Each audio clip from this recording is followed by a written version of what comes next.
Je vous dis, un auditoire de 700 personnes. Je prends la parole comme ça pour lire.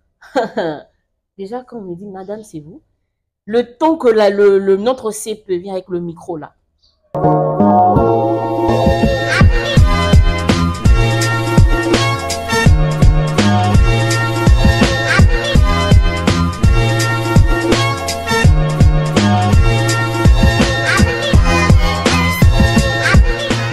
Bonjour à tous, j'espère que vous allez bien. On se retrouve aujourd'hui pour cet nouvel épisode de l'interview. Aujourd'hui, nous avons la grande chance d'accueillir une grande formatrice qui est très jeune d'ailleurs. Elle va se présenter, comme vous le savez, je n'aime pas trop présenter mes invités. Elle va se présenter et nous dire ce qu'elle fait dans la vie. Bonjour mademoiselle. Bonjour Marc. Comment allez-vous? Je veux bien, par la grâce des dieux, et toi? Oui, ça va, Dieu fait grâce. Est-ce que tu peux te présenter à notre chaleureux public? Bonjour le public, moi c'est Mervedi Mbombo, je suis journaliste, je suis coach en prise de parole en public, je suis aussi maîtresse de cérémonie et animatrice télé. Oui. Elle est très jeune, mais elle est assez courageuse pour pouvoir faire ce qu'elle fait aujourd'hui. Oui. Voilà, nous allons essayer de nous appesantir un peu plus sur l'art oratoire aujourd'hui, comme je le fais d'habitude. Le but de cette interview étant de vous aider à comprendre que vous pouvez changer, que vous pouvez évoluer, aussi recevoir des conseils de la part des jeunes ou des coachs qui ont réussi à atteindre leurs objectifs, surtout dans le développement personnel ou l'art oratoire. Alors, mademoiselle Merveille, pouvez-vous nous parler de votre première expérience négative en prise de parole en public? Ah, la première expérience. En tout cas, c'était à l'université. Okay. C'était à l'université, dans notre auditoire en deuxième graduat, je me rappelle. Il y avait une fille, elle était devant moi. La fille, elle parlait très bien. Elle parlait très bien la langue française, elle était très calme. Alors, nous avons un cours, à l'époque, les cours, c'était le cours de français, on l'appelle comme ça. Oui. Alors, le professeur était là devant, il a dit, qui peut lire? Qui peut lire la première partie du livre? La fille devant moi, elle était là, mon professeur. Je vais prendre la parole et tout. La fille a pu lire, elle a lu, je sentais que non, elle était très à l'aise. J'étais derrière la fille, je me suis dit, pourquoi pas moi aussi je peux continuer la deuxième partie? Je vous dis, un auditoire de 700 personnes. Je prends la parole comme ça pour lire. Déjà, quand on me dit, madame, c'est vous, le temps que notre CP vient avec le micro là, je me sentais comme si mon esprit était maintenant à la maison et j'avais que mon corps. Je te dis, Marc, je prends le micro, le professeur dit, vous pouvez vous tenir debout s'il vous plaît? Je me tiens debout. Je n'ai même pas pu prononcer un mot. Wow. Je te dis la vérité. Et imagine un peu nos auditoires à l'université, toujours ici, surtout à Kinshasa. Le professeur dit, mais pourquoi tu avais pris la parole, madame, et pourtant vous ne savez pas comment lire à l'université? Wow. Depuis ce jour, je me suis dit, Seigneur, Seigneur. En tout cas, face à cette histoire, je ne suis rien. Que dalle. Voilà, donc c'est un peu ça. Et après ce jour-là, je me suis dit, non, je dois développer ma prise de parole en public. Parce que à la maison, on me connaît, je suis une personne extravertie. Je ne suis pas introvertie. Je parle. Mais je compris que oui, tu peux être une personne extravertie, mais tu as de problèmes pour prendre la parole en public. Je suis d'accord. Je veux utiliser mon courage pour travailler ma prise de parole en public. Et depuis ce jour, j'ai des clics. Wow, quelle histoire touchante et en même temps surprenante. Oui. J'ai jamais entendu une histoire aussi ah, et pourtant c'est vrai, hein?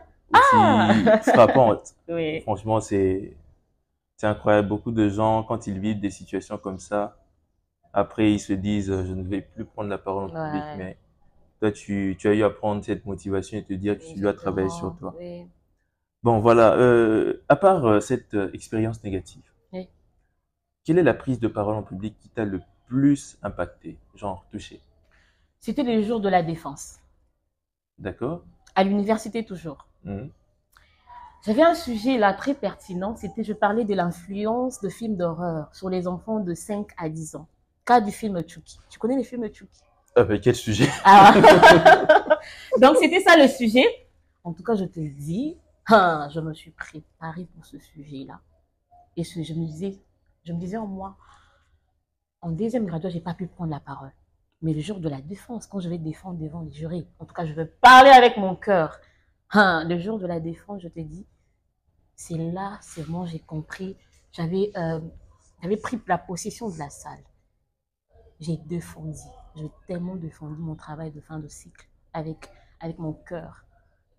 C'est là vraiment ma prise de parole en public où je me suis dit que, voilà, je suis arrivée. D'accord. Après ça, juste après ça, mon directeur me regarde et me dit, c'était déjà un sujet très pertinent, Madame Bombo, mais tu as pu travailler ça, tu as travaillé avec ton cœur et tu as une distinction. Wow. Et depuis ce jour-là, je me suis dit, voilà, c'est fini. On est passé Voilà. d'une histoire dramatique à Oui. une très belle histoire. C'est une très belle transition. Oui, oui. Voilà, après plusieurs prises de parole en public que tu as eu à voir, ainsi de suite, jusqu'à aujourd'hui, est-ce que la peur, elle est toujours là? Oui, oui, oui. Comment tu sais Exactement. qu'elle est toujours là? Tu sais, Marc, la peur de parler en public reste toujours. Nous avons tous peur de parler en public. Je sais que j'ai peur. J'ai toujours peur. Mais c'est ma manière à moi de surmonter cette peur. C'est là que ça devient intéressant. D'accord. Tu Est-ce que vois? tu peux essayer d'expliciter un petit peu ce... Tu sais, nous, nous les êtres humains, nous avons quelque chose, c'est que nous avons la peur des jugements des autres. Nous sommes créés comme ça. Nous sommes créés à l'image des dieux. Nous, tous, nous sommes des êtres humains. Et l'être humain a peur de parler en public. Il faut savoir que la peur de parler en public vient juste après la mort. Tu sais ça, non? Oui. Pour dire que nous tous, nous avons peur de parler en public. Mais c'est ta manière à toi de surmonter cette peur de parler en public. Jusqu'aujourd'hui, je coach en prise de parole en public. Mais ma première séance devant des étudiants, des inconnus, je sens en moi la peur. Mais cette peur, ce n'est pas pour me déstabiliser. Tu viens d'anticiper une de mes questions. Voilà. La peur, ce n'est pas pour me déstabiliser, c'est juste pour me dire que voilà, tu es encore devant des inconnus et tu vas prendre la parole et parler. Et je me dis, en tout cas, si je ne parle pas aujourd'hui, je vais mourir demain. Donc, vaut mieux parler aujourd'hui comme si demain, je ne vais plus exister dans ce monde. Tu vois? Donc, nous avons tous la peur de parler en public. La peur, là, ça reste toujours en nous. Mais c'est ta manière à toi de la surmonter. Oui. Voilà, merci pour ces bons conseils qui, je pense, vont vous aider aussi à voir que la peur, elle est normale. Je ne cesse de répéter cette phrase.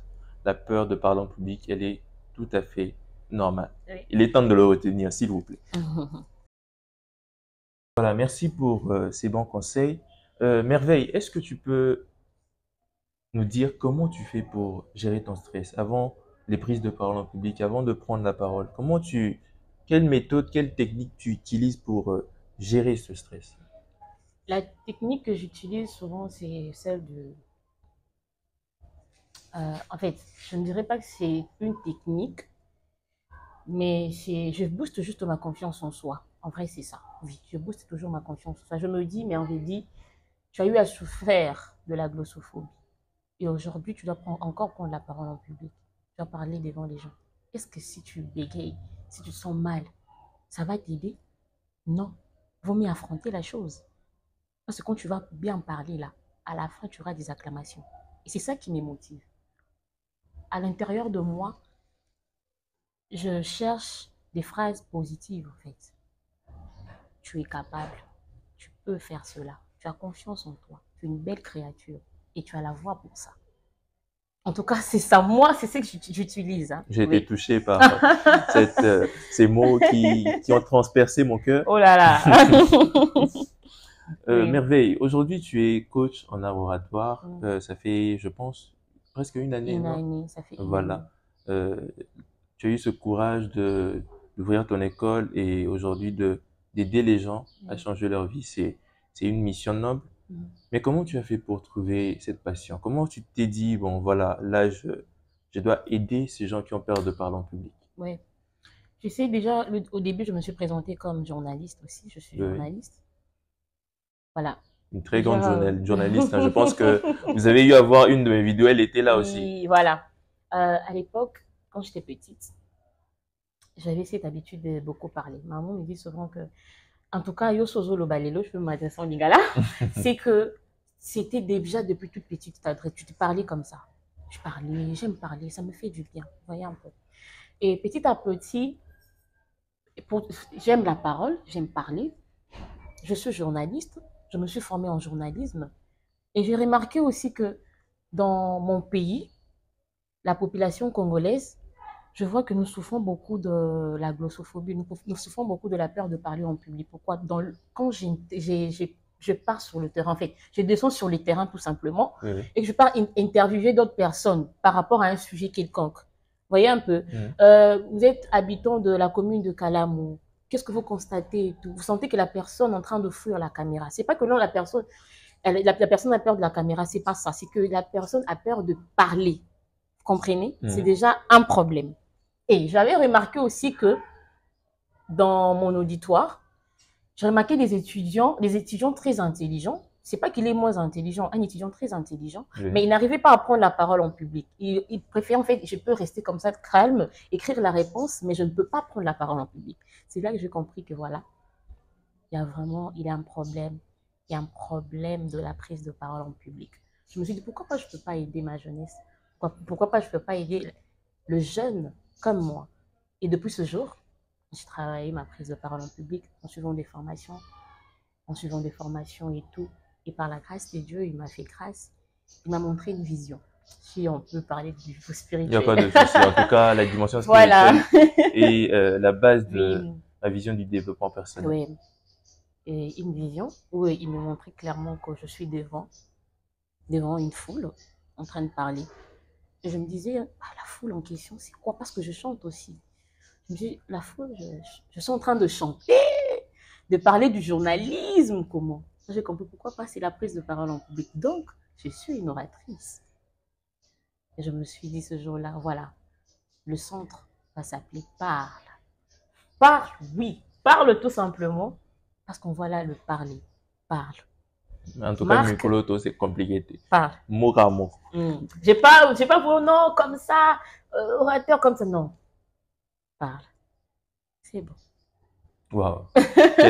Encore une fois, quelle belle histoire. Elle nous Oui. touche énormément, cette femme. Elle est très touchante, surtout en privé, je vous assure. Voilà. Aujourd'hui, tu dis que tu es formatrice. Oui. Et dans les formations, il y a le fait de transmettre. Oui. Comment on fait pour transmettre efficacement? Vu que pour certaines personnes, certes, elles veulent aussi aider d'autres gens, mais transmettre, c'est compliqué. Comment on fait pour transmettre de manière très efficace? Pour transmettre un message, vous devez d'abord être convaincu du message. D'accord. Vous voyez un peu? Je veux transmettre, je veux parler de la prise de parole en public. Moi, je suis convaincue que c'est ça. Et c'est la prise de parole en public. Il y a beaucoup de personnes qui parlent devant un public. Tu veux transmettre un message, être formatrice ou formateur. La personne en elle n'a pas la confiance. La personne n'est pas convaincue de son message. Moi, c'est que je fais dans toutes mes prises de parole en public. J'accepte. Je vais transmettre un message. Je veux parler devant les gens. Je veux former. J'accepte d'abord mon message. Il faut commencer par s'accepter. Parce que c'est très difficile de faire comprendre à une autre personne que l'art oratoire, c'est comme ça. C'est très difficile. Pour transmettre un message, vous devez accepter le message, être convaincu du message et l'enseigner aux autres. Très simple. Ouais, c'est simple et efficace. Ouais. Merci pour ces bons conseils encore une fois. Oui. Ah, je donne que des conseils, je vois. Ah oui. En tout cas, elle conseille au conseil. Oui. Merveille, comment passer de cette attitude, je sais aussi que tu entres un petit peu dans le développement personnel, c'est le sujet dans lequel moi j'émerge un peu plus. Oui. Comment passer de ce statut de timide, d'introverti, je ne parle pas beaucoup, je n'ai pas l'habitude de beaucoup trop prendre la parole, à une attitude de confiance où la personne change littéralement. Comment faire cette transition-là? Déjà, comment faire cette transition-là? C'est qu'il faut sortir de sa zone de confort. Il faut sortir de sa zone de confort. Tu es une personne timide. Voilà, je suis timide. Moi, j'aime être entourée de 4 personnes seulement. Ce sont mes amis fidèles. Non, il faut sortir déjà de sa zone de confort. Parce que moi, je dis, si tu veux impacter le monde, si tu veux toucher le monde, tu dois sortir, je répète encore, sortir de sa zone de confort. Et dire que voilà, je peux faire la chose. Je suis capable. Depuis que j'ai fait 3 ans dans la timidité, ça m'a apporté quoi? Rien du tout. Rien. Depuis que je suis là en train de me poser des questions, de douter sur moi. Voyez un peu. Je ne suis pas capable et tout et tout. Depuis que tu as commencé, ça t'a amené où? Nulle part. Vaut mieux prendre le courage aujourd'hui pour sortir de la timidité. Il faut sortir de sa zone de confort et prendre le courage aujourd'hui de dire que je peux faire cette chose. Je peux changer ma situation. Je peux changer ma façon de voir les choses. Vous savez, un orateur, pardon, excusez-moi. Tu dois couper ou pas? Non, non. Non, non. Tu sais, un auteur a dit que, dis-moi les pensées que tu as en ce moment. Si Dieu donnait le pouvoir d'entrer dans ta tête, je comprends qu'est-ce que tu penses de moi grâce à tes pensées. Tes pensées à toi révèlent ta personnalité. Tu me suis, hein? Tes pensées révèlent ta personnalité. Donc, si tes pensées sont positives, tu es une personne positive. Tu vois? Si tes pensées, tu es toujours très naïve, donc tu es une personne très naïve. Il faut commencer à changer notre manière de penser. Te dire que non. C'est vrai que j'étais dans la timidité. Et aujourd'hui, je ne suis plus dans la timidité. J'ai passé du temps dans la timidité. Je suis où aujourd'hui? Nulle part. Mais si je sors de la timidité, je sors de la zone de confort, je serai une personne, un leader quelconque, un leader remarquable, influent. Tu vois? Voilà. Ok, merveille. Est-ce que dans ce travail-là, sur la confiance en soi, il y a aussi l'estime de soi qui entre en jeu. Comment la dimension spirituelle, je sais que tu es une femme de Dieu, Oui. comment la dimension spirituelle impacte ce changement? La dimension spirituelle dans la confiance en soi? Oui, dans le développement personnel. Comment Dieu intervient en fait? Comment le faire intervenir aussi? Dans la prière. Oui. Ah, Le ma faire réponse très simple, intervenir. hein. Très simple. Dans la prière. Parce que, voilà, même dans la vie comme ça, dans la vie quotidienne, Oui, oui. tu veux te développer dans quelque chose, tu veux apprendre quelque chose, tu veux devenir quelqu'un. Tu vas t'adresser à Dieu par la prière. La prière, c'est vraiment la conversation directe avec Dieu. Et si tu veux ajouter ça dans la confiance, être confiant, tu dois aussi utiliser la prière. Parce que peut-être tu as des démons, toi. Tu vois? Ouais. Peut-être tu as des démons, toi, tu ne sais pas. Il faut tout combiner dans la prière, tu vois un peu. Parce que moi aussi, je suis chrétienne. Avant de lancer les centres, j'ai prié. Avant de parler devant un public, des inconnus, j'ai prié. Parce qu'il faut savoir, il y a des publics méchants. J'ai prié, j'ai dit, Seigneur mon Dieu, à part la confiance en soi, donne-moi aussi la foi. Tu vois? Donne-moi la foi. À part la confiance en soi, donne-moi aussi la foi. La foi en toi et la foi dans tout ce que je fais. Voilà. C'est magnifique. Vraiment magnifique. Oui. Comme je l'ai toujours dit quand j'ai commencé mes vidéos, j'ai commencé sur un sujet sur la dimension spirituelle. C'est une dimension qui est vraiment très, très importante et la coach Merveille nous le rappelle encore aujourd'hui. C'est une dimension qui nous aide vraiment à avancer. En tout cas, sans Dieu, on ne peut pas aller de l'avant. C'est pourquoi j'aime ce coach en art oratoire. Je pense que son nom c'est Adrien Mansi. Il est du Madagascar. Je ne sais pas si tu le connais. C'est un coach qui intègre beaucoup Dieu dans ce qu'il fait, dans son travail sur l'art oratoire, comment transmettre, comment aider les autres. Vraiment, c'est incroyable de voir ça. Voilà, nous arrivons presque à la fin de cette émission, l'interview. Comme toi, c'est compliqué, la vie est très simple, l'interview. Voilà, nous arrivons presque à la fin. Quel message tu peux transmettre à ces gens qui jusqu'à aujourd'hui ont du mal à avoir confiance en eux, ont du mal à aller de l'avant, à laisser leur passé de timide, de moins courageux derrière eux. Quel message tu peux les transmettre pour les aider à toucher à ce courage, à toucher aussi à leur passion? Merci beaucoup, Marc. Alors, le message est que, vous savez, il faut sortir de la timidité. Moi, je dis, la vie en elle-même, elle n'est pas facile. Nous rencontrons beaucoup de choses, beaucoup de problèmes. Alors, si aujourd'hui, tu te limites en disant que je ne peux pas faire la chose, je ne peux pas parler en public, je ne peux pas exceller dans la vie. Dis-moi un peu, dans 3 ans, qu'est-ce que tu feras de ta vie? Rien du tout. Prends conscience de ça. La vie, elle est précieuse. Prends conscience de ta vie. Dis-toi que je peux le faire. Je peux parler en public. Tu peux suivre de formation en formation. Je dis souvent ça, Marc. Je dis souvent ça à mes étudiants. Vous pouvez suivre de formation en formation.